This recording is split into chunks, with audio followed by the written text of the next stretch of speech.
الحمدللہ رب العالمین والصلاة والسلام علی محمد الامین اعوذ باللہ من الشیطان الرجیم بسم اللہ الرحمن الرحیم۔ خواتین و حضرات، ہم میزان حصہ دوم میں 7ویں باب کا مطالعہ کر رہے ہیں۔ یہ حدود و تعزیرات کا باب ہے۔ اس میں اب وہ جرائم زیر بحث ہیں جن کے بارے میں عام طور پر یہ خیال کیا جاتا ہے کہ ان کی سزا بھی شریعت میں مقرر کر دی گئی ہے۔ میں نے عرض کیا تھا کہ یہ 3 جرائم ہیں، ایک شراب نوشی، دوسرے ارتداد اور تیسرے توہین رسالت۔ پہلے 2 جرائم پر ہم تفصیل کے ساتھ گفتگو کر چکے ہیں اور میں نے اپنا یہ موقف واضح کر دیا ہے کہ ان کی ہرگز شریعت میں کوئی سزا مقرر نہیں کی گئی۔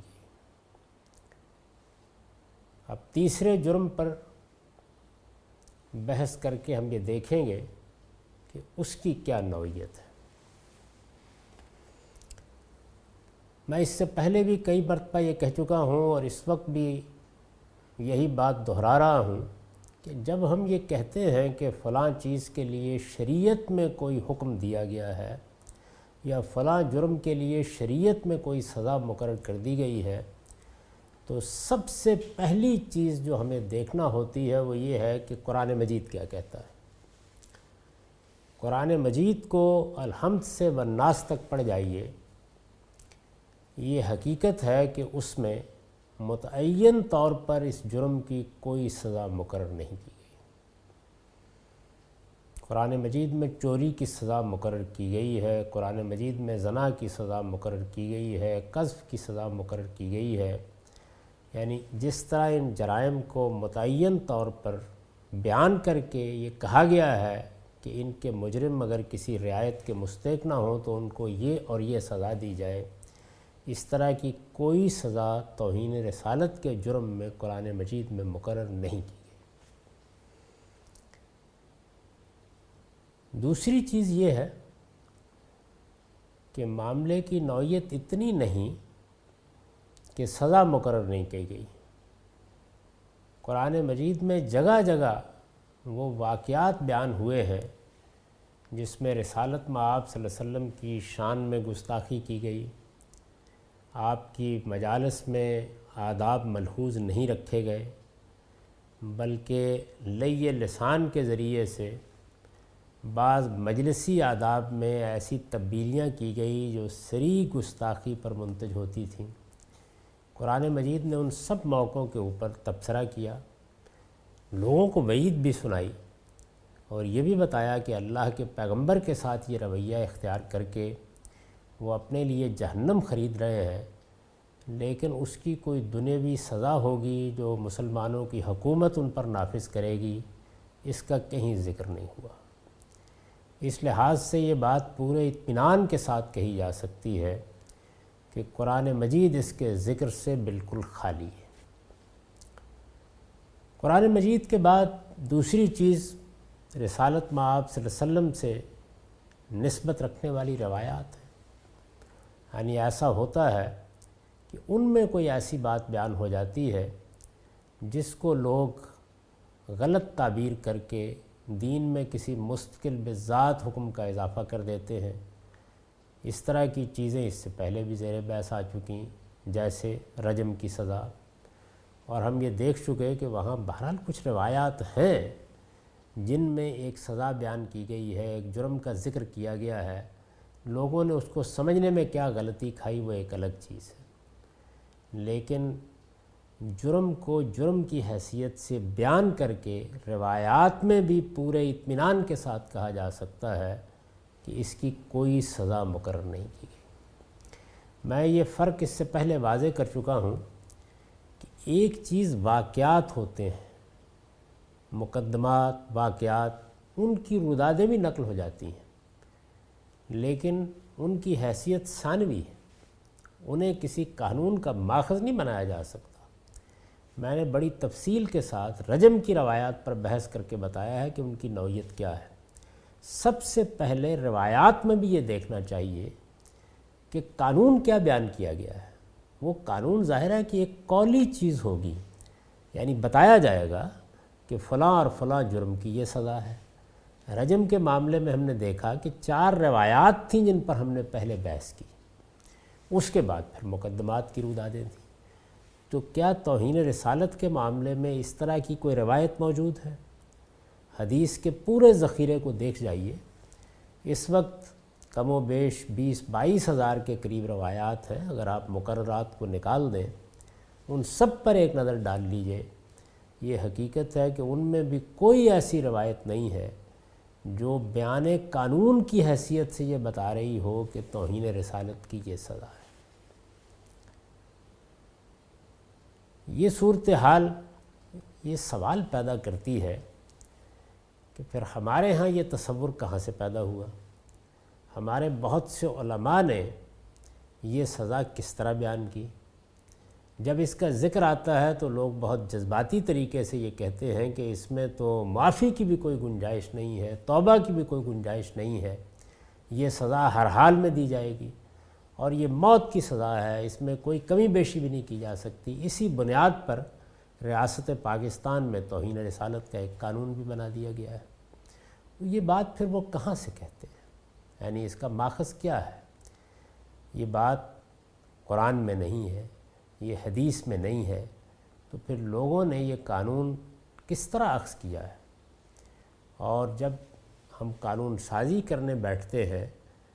تو کن ماخذ کو بنیاد بنا کر یہ کہتے ہیں کہ توہین رسالت کی اسلامی شریعت میں فلاں اور فلاں سزا مقرر کی گئی؟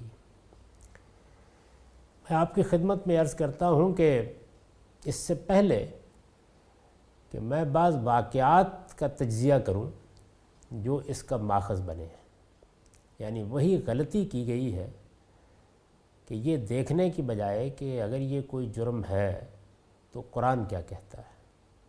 یعنی اگر یہ کوئی جرم ہے اس کا مطلب ہے شریعت نے اگر اس کو جرم قرار دیا ہے، اس کے جرم ہونے میں تو کوئی شبہ نہیں، اگر شریعت نے اس کو اپنے جرائم میں شامل کیا ہے اور اس کی کوئی سزا مقرر کی ہے تو قرآن کیا کہتا ہے، رسول اللہ صلی اللہ علیہ وسلم کے ارشادات میں کیا بات بیان ہوئی ہے، یہ سب سے پہلے دیکھنے کی چیز ہے۔ واقعات تو اس کی روشنی میں سمجھے جائیں گے، دیکھے جائیں گے۔ میں واقعات، مقدمات، ان سب کے بارے میں بار بار یہ توجہ دلا چکا ہوں کہ یہ کبھی قانون کا ماخذ نہیں ہوتے۔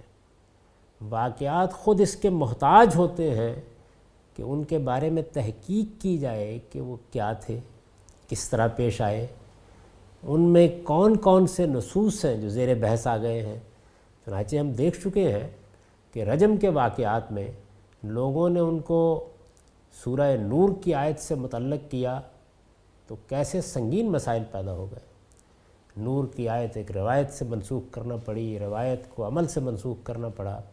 لیکن جیسے ہی اس کو قرآن مجید کی ایک دوسری آیت سے متعلق کر کے سمجھا گیا تو وہ قرائن بالکل واضح ہو گئے، جس سے یہ معلوم ہوا کہ اصل بات کیا تھی اور کیا بن گئی۔ روایات کے بارے میں ہم یہ جانتے ہیں کہ وہ دین میں کسی مستقل بذات حکم کا اضافہ نہیں کرتی۔ رسالت میں آپ صلی اللہ علیہ وسلم نے یہ طریقہ اختیار ہی نہیں کیا۔ اگر دین میں کوئی مستقل بذات حکم بیان کرنا پیش نظر تھا تو یا قرآن نے اس کو بیان کیا یا پھر وہ رسالت میں آپ صلی اللہ علیہ وسلم کے ذریعے سے ایک سنت کے طور پر جاری کیا گیا، اس کی عام تبلیغ کی گئی، لوگوں کو بتایا گیا، یہاں تک کہ اس پر اجماع ہو گیا۔ لیکن جو اخبار احاد ہیں، یعنی کسی ایک آدمی نے، 2 لوگوں نے رسالت میں آپ صلی اللہ علیہ وسلم سے کوئی بات منسوب کر کے بیان کر دی، وہ کبھی بھی کسی مستقل بذات حکم کا ماخذ نہیں ہوتی، اس لیے کہ ان کو اس مقصد کے لیے استعمال ہی نہیں کیا گیا۔ ایسا اگر کیا جاتا تو اس کے معنی یہ تھے کہ رسالت میں آپ صلی اللہ علیہ وسلم کے اوپر جو ذمہ داری عائد ہوتی تھی کہ جو دین آپ لے کر آئے ہیں اس کی ٹھیک ٹھیک تبلیغ کر دیں، اس کا حق ادا نہیں ہوا۔ اس کے لیے ضروری تھا کہ ایک ایک فرد تک اس کو پہنچا دیا جائے، واضح کر دیا جائے۔ چنانچہ روایات میں کوئی نئی بات نہیں ہوتی، روایات صرف یہ بیان کرتی ہیں کہ کسی حکم کا اطلاق کیسے ہوگا۔ رسالت میں آپ صلی اللہ علیہ وسلم نے اس میں کوئی اجتہاد فرمایا ہے تو وہ بیان ہو جائے گا، اگر کوئی ایسی صورت پیش آ گئی ہے جس میں اشکال ہو سکتا تو اسے رفع کر دیا جائے گا۔ میں نے اس کو سمیٹ کر بیان کیا ہے کہ تفہیم و تبیین ہوگی، رسالت میں آپ صلی اللہ علیہ وسلم کے اسوے کا بیان ہوگا، اس کے سوا کوئی چیز ہو ہی نہیں سکتی۔ مقدمات کی رودادیں اس سے بھی نیچے آتی ہیں، یا واقعات، اس لیے کہ واقعہ تو ایک بیان کرنے والے نے بیان کر دیا، اب ہمیں یہ دیکھنا ہے قرآن مجید کی روشنی میں، سنت کی روشنی میں، یہ کیا واقعہ تھا، کیسے پیش آیا، اور قرآن مجید کے نصوص میں ہم اس کی بنیاد تلاش کریں گے، پھر کہیں جا کر اس کے بارے میں کوئی رائے قائم کریں گے، اس کو براہ راست کسی قانون کا ماخذ نہیں بنایا جا سکتا۔ تو میں یہ عرض کر رہا ہوں کہ کچھ اس طرح کے واقعات ہیں جن کو لوگ بیان کرتے ہیں اور پھر اس کے بعد یہ فتویٰ صادر کر دیتے ہیں کہ رسالت مآب صلی اللہ علیہ وسلم نے عملی طور پر یہی سزا نافذ کی ہے۔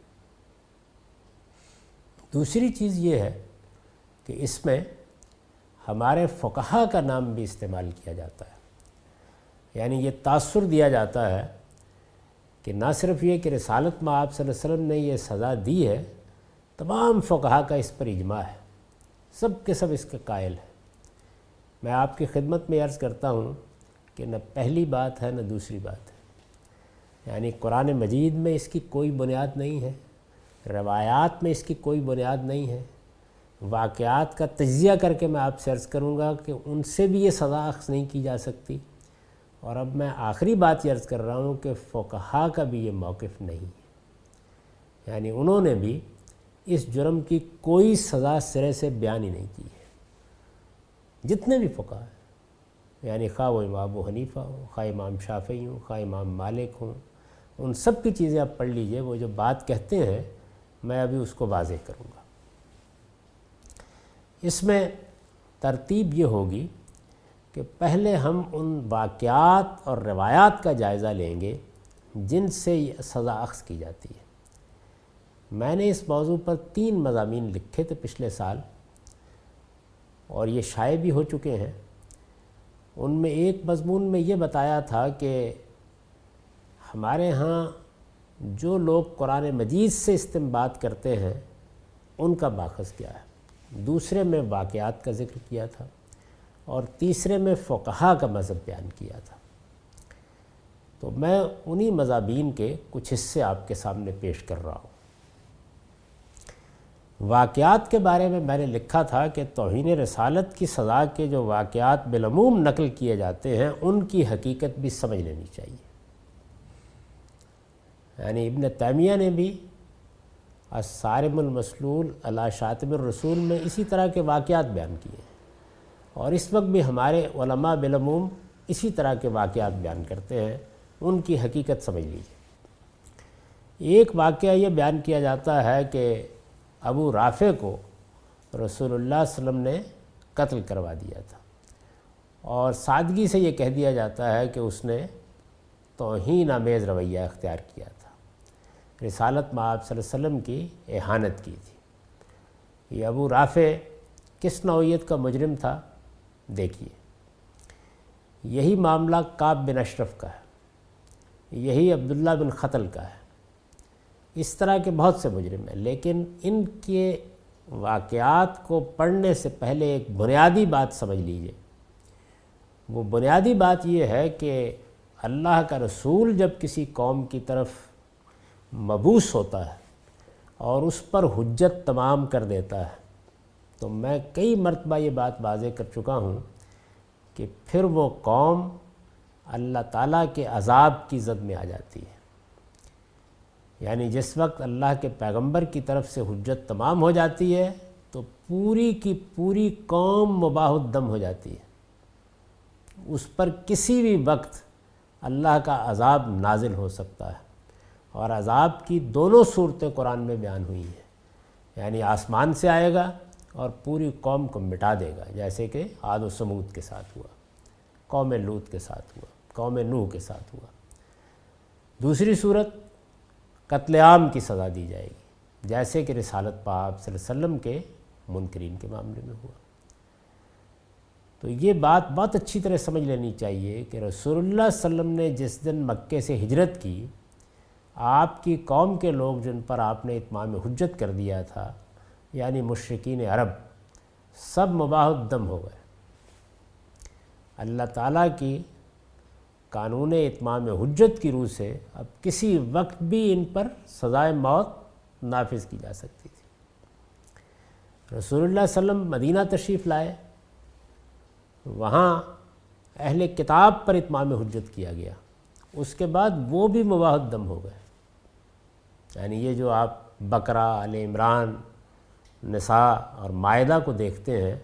تو یہ اتمام حجت کی صورتیں ہیں۔ اور پھر سورہ توبہ میں اہل کتاب کے بارے میں بھی یہ بیان کر دیا گیا ہے کہ رسول اللہ صلی اللہ علیہ وسلم کی طرف سے اتمام حجت کے بعد ان کے لیے بھی زمین پر زندہ رہنے کا حق ختم ہو گیا تھا۔ کچھ شرائط ہیں جس کے ساتھ اللہ تعالیٰ نے رعایت برتی، یعنی اصلاً وہ مباح الدم ہے۔ تو رسول اللہ صلی اللہ علیہ وسلم کی طرف سے اتمام حجت کے بعد جتنے بھی آپ کے مخاطبین ہیں ان سب کا معاملہ یہی ہے۔ تاہم اس میں اللہ تعالیٰ نے 2 مرحلوں میں سزا کا نفاذ کیا۔ پہلا مرحلہ وہ تھا جس میں معاندین پر یہ سزا نافذ کی گئی، یعنی سارے منکرین معاندین نہیں تھے، منکرین مباح الدم ہو گئے لیکن انہیں مہلت دی گئی، ان کے ساتھ رعایت کا معاملہ کیا گیا۔ ان میں سے معاندین سب کے سب مار دیے گئے۔ یہ جتنے لوگ ہیں ابھی آپ دیکھیں گے کہ یہ سب رسول اللہ صلی اللہ علیہ وسلم کے منکرین ہی نہیں ہیں، معاندین بھی ہیں، یعنی یہ عناد پر اتر آئے ہیں، دشمنی پر اتر آئے ہیں۔ اور اللہ کے رسول کی طرف سے اتمام حجت کے بعد معاندین لازماً قتل کر دیے جاتے ہیں، یعنی یا آسمان سے عذاب آئے گا جیسے کہ ابو لہب پر آیا، اور یا پھر میدان بدر میں ایک ایک کو چن چن کر مار دیا جائے گا۔ یہ اللہ کا غیر متبدل قانون ہے، یہ سنت الہی ہے جس کا ظہور ہوتا ہے۔ تو معاندین کے معاملے میں ویسے ہی یہ طے ہے کہ ان کے لیے موت کی سزا ہے، یہ تو بنیادی بات سمجھ لیجیے۔ اب اس کے بعد اگر انہوں نے کچھ اور جرائم کا بھی ارتکاب کر دیا ہے تو ظاہر ہے کہ پھر ان کو زندہ رہنے کا حق نہیں دیا جا سکتا۔ اللہ تعالیٰ کا یہ قانون ہے جس کو نہ سمجھنے کی وجہ سے بڑی غلط فہمیاں پیدا ہوئی ہیں۔ ارتداد کے معاملے میں بھی یہی ہوا اور یہاں بھی یہی ہوا ہے۔ اس کو پس منظر میں رکھیے اور پھر دیکھیے کہ یہ واقعات کیا ہیں۔ ابو رافع ان لوگوں میں سے تھا، یعنی ایک ابو رافع ہے جس کی مثال دی جاتی ہے۔ ابو رافع ان لوگوں میں سے تھا جو غزوہ خندق میں قبائل کو مدینہ پر چڑھا لانے کے مجرم تھے۔ یعنی آپ ذرا ترتیب سامنے رکھیے، یہ مباح الدم تو ہو چکا ہے، اس لیے کہ رسالت مآب صلی اللہ علیہ وسلم کی طرف سے اتمام حجت کے بعد جس طرح باقی منکرین مباح الدم ہیں اسی طرح یہ بھی ہے۔ اس کو مجرد انکار کے جرم میں بھی موت کی سزا دی جا سکتی ہے، لیکن اس نے آگے بڑھ کر اس جرم کا ارتکاب بھی کیا کہ غزوہ خندق میں قبائل کو مدینہ پر چڑھا لایا۔ یہ آپ کے علم میں ہے کہ یہود کے ساتھ رسالت مآب صلی اللہ علیہ وسلم نے مدینہ آنے کے بعد ایک معاہدہ امن کیا تھا۔ اس معاہدے کی روح سے آپ کی سیاسی برتری تسلیم کر لی گئی تھی، اور یہود پابند تھے کہ وہ اس طرح کی کسی سازش میں شریک نہ ہوں بلکہ آپ کے ساتھ مل کر مدینہ کا دفاع کریں۔ یہ صورتحال تو دنیا کی کسی عام سلطنت میں پیش آ جائے اور کوئی شخص آپ کے ملک پر، آپ کے علاقے پر، آپ کے شہر پر دشمنوں کو چڑھا لائے تو وہ مباح الدم ہو جاتا ہے، واجب القتل ہو جاتا ہے۔ یہ شخص منکرین میں سے ہے، اس لیے اصلاً مباح الدم ہے۔ اب معاندت پر اتر آیا ہے، یعنی رسالت مآب صلی اللہ علیہ وسلم کی دشمنی پر اترا ہے، اور دشمنی نے اس جرم کی صورت اختیار کر لی ہے کہ غزوہ خندق میں قبائل کو مدینہ پر چڑھا لانے کا مجرم بن کر کھڑا ہو گیا۔ یہ ابو رافع ہے۔ اس میں یہ بڑی سادگی کی بات ہوگی کہ یہ کہا جائے کہ اس نے توہین کا کوئی کلمہ کہہ دیا تھا، یعنی نوعیت معاملہ یہ ہے۔ ابو رافع ان لوگوں میں سے تھا جو غزوہ خندق میں قبائل کو مدینے پر چڑھا لانے کے مجرم تھے۔ ابن اسحاق کے الفاظ میں فی من حزب الاحزاب علی رسول اللہ صلی اللہ علیہ وسلم، یعنی یہ ان لوگوں میں سے تھا جنہوں نے جس وقت احزاب جمع ہوئے یعنی بڑے بڑے گروہ جمع ہو کے مدینے پر حملہ آور ہوئے، ان کو برنگیختہ کر کے چڑھا لانے کی سازش کی۔ اب دوسرے کو لے لیجئے، کعب بن اشرف۔ کعب بن اشرف کے بارے میں مورخین نے لکھا ہے کہ غزوہ بدر کے بعد، یعنی یہاں بھی وہی ملحوظ رکھی ہے، یہ بھی منکرین میں سے، اس پر بھی اتمام حجت ہو چکا ہے، یہ بھی قانون اتمام حجت کے مطابق مباح الدم ہے، یعنی یہ تو ہو ہی چکا ہے، یہ معاندین میں بھی بہت آگے بڑھ گیا ہے۔ یہ وہ جرائم ہیں جن پر یہ واجب القتل ہے، لیکن اس سے آگے بڑھ کے دیکھیے اس نے کیا کیا ہے۔ کعب بن اشرف کے بارے میں مورخین نے لکھا ہے کہ غزوہ بدر کے بعد اس نے مکے جا کر قریش کے مقتولین کے مرثیے کہے جن میں انتقام کی ترغیب تھی، یعنی اندازہ کیجئے ادھر معاہدہ کیا ہوا ہے سب یہود نے، مدینے کی مدافعت کے ذمہ دار ہیں، اس سے بڑھ کر ہائی ٹریزن ہو سکتی ہے؟ یعنی اس پر دنیا کی کوئی جدید ریاست بھی مجرم کو معاف کرنے کے لیے تیار نہیں ہوگی۔ اس نے کیا کیا؟ اس نے جا کے قریش کے مقتولین کے مرثیے کہے جن میں انتقام کی ترغیب تھی، مسلمان عورتوں کا نام لے کر تشبیب لکھی۔ قصیدے میں عام طور پر جو تشبیب کے اشعار ہوتے ہیں اس میں کچھ غزل کا سا اسلوب ہوتا ہے، عام طور پر حسن و عشق کی باتیں کی جاتی ہیں، پھر گریز، اور گریز کے بعد پھر اصل مدعا شروع ہو جاتا ہے۔ تو اس میں یہ چیز کبھی بھی پسند نہیں کی جاتی کہ کسی متعین خاتون کا نام لے کر تشبیب کی جائے، یعنی جو نام عام طور پر عربی شاعری میں بھی آتے ہیں وہ فرضی نام ہیں، سلیمہ ہے، ردینہ ہے، یا اور اس طرح کے نام ہیں، یہ سب فرضی نام ہیں۔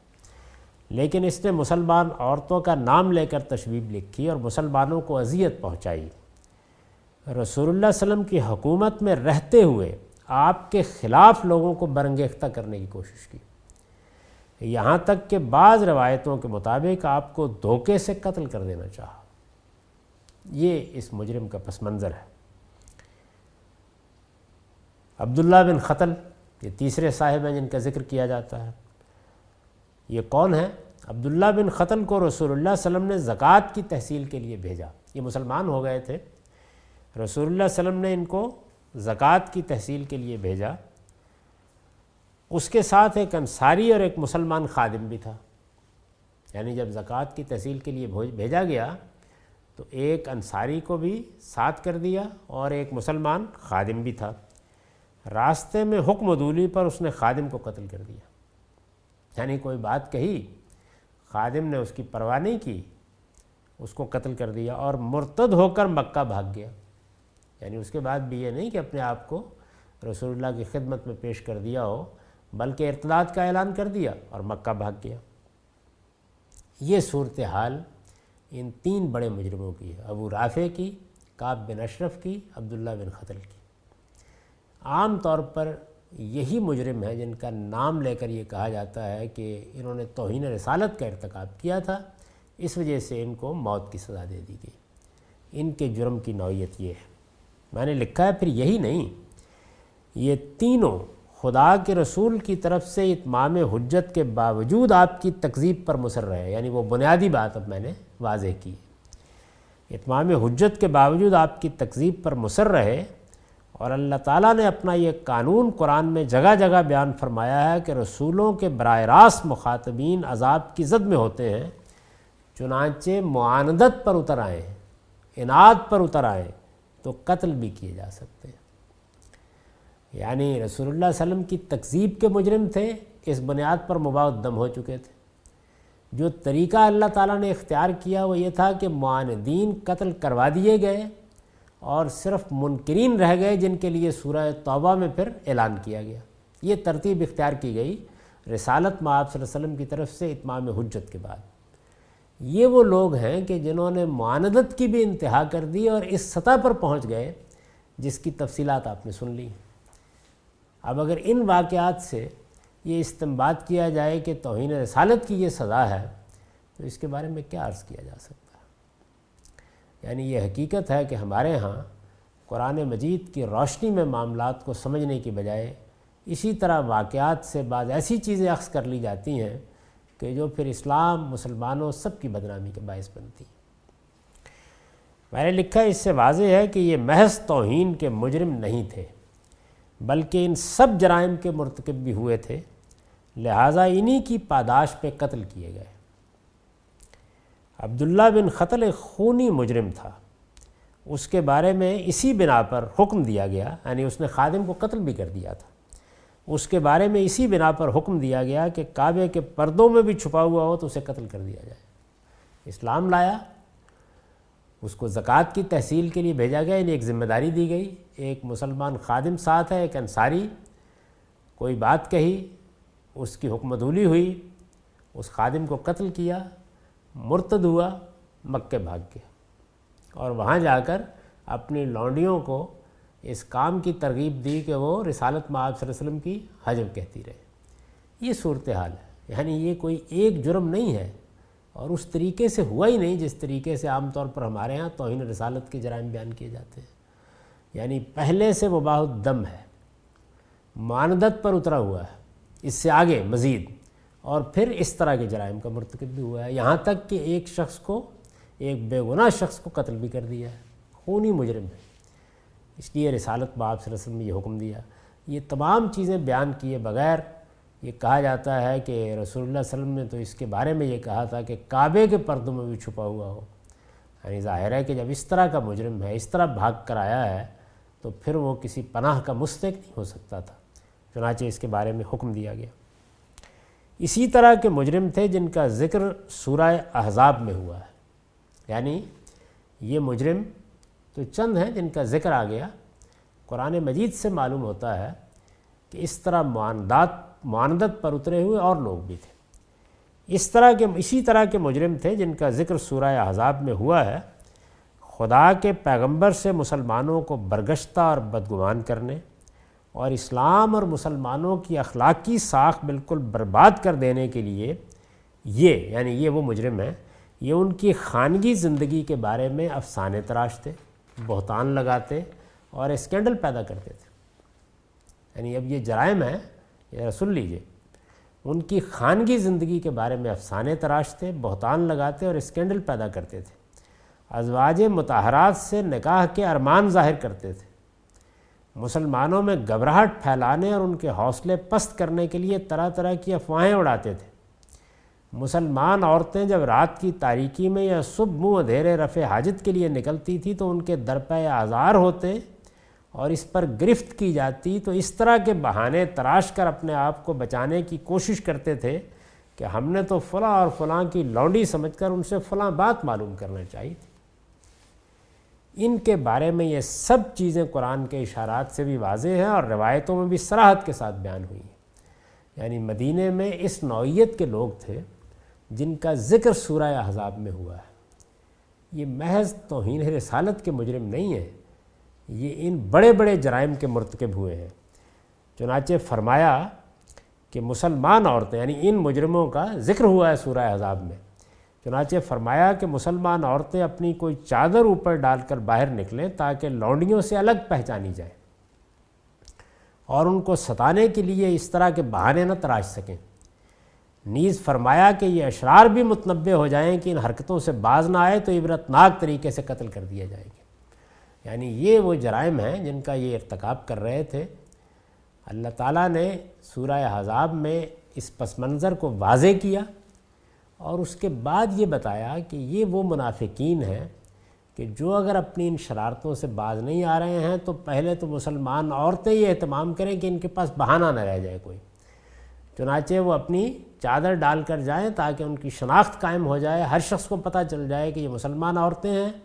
اور کوئی آدمی یہ عذر نہ پیش کر سکے کہ ہم نے تو اپنی بیوی سمجھ کر، اپنے قبیلے کی فلاں عورت سمجھ کر، فلاں لونڈی سمجھ کر بات کرنا چاہیے تھی۔ جب وہ منہ اندھیرے نکلتی تھیں خاص طور پر رفع حاجت کے لیے تو اس طرح ان کو تنگ کرتے تھے۔ قرآن مجید نے اس پس منظر کو بیان کیا، اس کے بعد مسلمان عورتوں کو ہدایت دی اور پھر ان کو تنبیہ کی، اور دیکھیے کن الفاظ میں کی۔ ارشاد فرمایا ہے لَئِن لَّمْ يَنْتَهِ الْمُنَافِقُونَ وَالَّذِينَ فِي قُلُوبِهِم مَّرَضٌ وَالْمُرْجِفُونَ فِي الْمَدِينَةِ لَنُغْرِيَنَّكَ بِهِمْ ثُمَّ لَا يُجَاوِرُونَكَ فِيهَا إِلَّا قَلِيلًا مَلْعُونِينَ أَيْنَمَا ثُقِفُوا وَخُذُوا وَقُتِّلُوا تَقْتِيلًا۔ یہ منافق اگر اس کے بعد بھی اپنی حرکتوں سے باز نہ آئے، اور وہ بھی جن کے دلوں میں بیماری ہے، اور وہ بھی جو مدینے میں جھوٹ اڑانے والے ہیں، یعنی یہ دیکھ لیجئے یہ کیا چیزیں ہیں؟ اس سے اوپر کی آیات پہ بھی بیان ہوا ہے کہ یہ اللہ کو، اللہ کے پیغمبر کو، سب کو اذیت دے رہے ہیں۔ یہ صورتحال ہے۔ تو ہم ان کے خلاف تمہیں اٹھا کھڑا کریں گے، پھر وہ مشکل ہی سے تمہارے ساتھ رہ سکیں گے، ان پر پھٹکار ہوگی، جہاں ملیں گے پکڑے جائیں گے اور ابنتناک طریقے سے قتل کر دیے جائیں گے۔ یعنی یہ بتا دیا گیا کہ یہ پہلے تو منکر ہونے کی وجہ سے واجب القتل ہو ہی چکے ہیں، اب انہوں نے ان جرائم کا ارتکاب بھی کیا ہے، اور وہ جرائم پھر سن لیجئے، یہ سب تفصیلات قرآن مجید کے اشارات سے بھی واضح ہیں اور روایات سے بھی۔ خانگی کی زندگی کے بارے میں افسانے تراشتے، بہتان لگاتے، اسکینڈل پیدا کرتے، ازواج مطہرات سے نکاح کے ارمان ظاہر کرتے تھے، مسلمانوں میں گھبراہٹ پھیلانے اور ان کے حوصلے پست کرنے کے لیے طرح طرح کی افواہیں اڑاتے تھے۔ یہ ذکر کیا قرآن مجید نے۔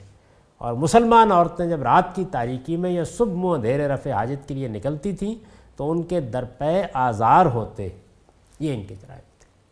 اس طرح کے مجرم ہیں جو وہاں زیر بحث ہیں، اس کو قرآن مجید نے وہاں اللہ کو، رسول کو اور اہل ایمان کو اذیت دینے سے تعبیر کیا ہے۔ یہ اس جگہ پر اترے ہوئے تھے، اس سطح پر اترے ہوئے تھے، ان کو قرآن مجید نے مخاطب کیا اور یہ کہا کہ اگر باز نہ آئے، یعنی اندازہ کیجئے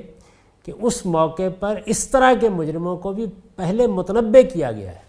یہ نہیں ہے کہ ان کے جرائم بیان کرنے کے بعد حکم دے دیا گیا، متنبع کیا گیا۔ یہ کہا گیا کہ اگر باز نہ آئے تو پھر کیا ہوگا؟ پھر یہ عبرتناک طریقے سے قتل کرا دیے جائیں گے۔ ان میں سے وہ لوگ ہیں جن کا ذکر اوپر ہوا ہے، ابو رافع، کعب بن اشرف، جو باز نہیں آئے، اور جب باز نہیں آئے تو اس الٹیمیٹم کے لازمی نتیجے کے طور پر قتل کروا دیے گئے۔ یہ ان کی نوعیت بہت اچھی طرح سے سمجھ لینی چاہیے۔ ان کے علاوہ جو واقعات سنائے جاتے ہیں وہ اگرچہ سند کے لحاظ سے ناقابل التفات ہیں، یعنی چند اور واقعات بھی روایتوں میں بیان ہوئے ہیں لیکن ان کی سندیں انتہائی کمزور ہیں، لہٰذا وہ سند کے لحاظ سے بالکل ناقابل التفات ہیں، لیکن بالفرض ہوئے ہوں تو ان کی نوعیت بھی یہی سمجھنی چاہیے کہ منکرین کے سب و شتم سے ان کی معاندت پوری طرح ظاہر ہو جانے کے بعد، یعنی منکرین تھے، رسول اللہ صلی اللہ علیہ وسلم کے منکر ہونے کی وجہ سے سزا کے مستحق ہو چکے تھے، لیکن جب انہوں نے سب و شتم بھی کیا، رسالت مآب صلی اللہ علیہ وسلم کو اذیت بھی پہنچائی، آگے بڑھ کر بعض جرائم کا ارتکاب بھی کیا، تو ان کی معاندت ظاہر ہو گئی۔ اور رسول کے منکرین جب معاندت پر اتر آئیں تو پھر قانون کا نفاذ ہو جاتا ہے، یعنی وہ قانون جو رسولوں کی تکذیب سے متعلق قرآن مجید میں بیان ہوا ہے، رسولوں کی تکذیب کا وہ قانون ان پر نافذ کر دیا گیا جو قرآن میں ایک سنت الہی کی حیثیت سے مذکور ہے، یعنی اس کا تعلق شریعت سے نہیں ہے، رسول دنیا میں موجود ہے، اس کے ساتھ ایک معاملہ کیا گیا ہے، اس کی تکذیب کی گئی ہے، اسے جھٹلا دیا گیا ہے، اس کا انکار کیا گیا ہے، تو پھر قرآن مجید فیصلہ سنا دیتا ہے کہ اب بچنے کا کوئی امکان نہیں ہے۔ بعض مقتولین کے خون کو ہدر قرار دینے کی وجہ بھی یہی تھی، یعنی بعض مقتولین تھے، لوگوں نے قتل کر دیا تو ان کا کوئی انتقام نہیں لیا گیا، قصاص نہیں لیا گیا، ان کے قانون کو ان کے خون کو رائے گاں قرار دے دیا گیا، وہ بھی اسی طرح کے مجرم تھے۔ لا یقتل مسلم بکافر، اسی کا بیان ہے۔ یہ جو کہا جاتا ہے نا کہ کسی مسلمان کے بدلے میں کافر کو قتل نہیں کیا جائے گا، اس سے مراد بھی رسول اللہ کے منکرین ہیں، ظاہر ہے کہ ان کے معاملے میں یہی قانون تھا۔ علماء ان حقائق سے واقف ہیں لیکن اس کے باوجود ان کا اصرار ہے کہ ان واقعات سے وہ توہین رسالت کا قانون اخذ کریں، یعنی یہ ان واقعات کی نوعیت ہے۔ ان واقعات کی اس نوعیت کو سمجھ لینے کے بعد کوئی شخص بھی جسارت نہیں کر سکتا کہ ان سے وہ قانون اخذ کرے جو ہمارے علماء اس وقت اخذ کیے بیٹھے ہیں۔ یہ بحث ابھی جاری ہے۔ اقول قولی ھذا واستغفر اللہ لی ولکم ولسائر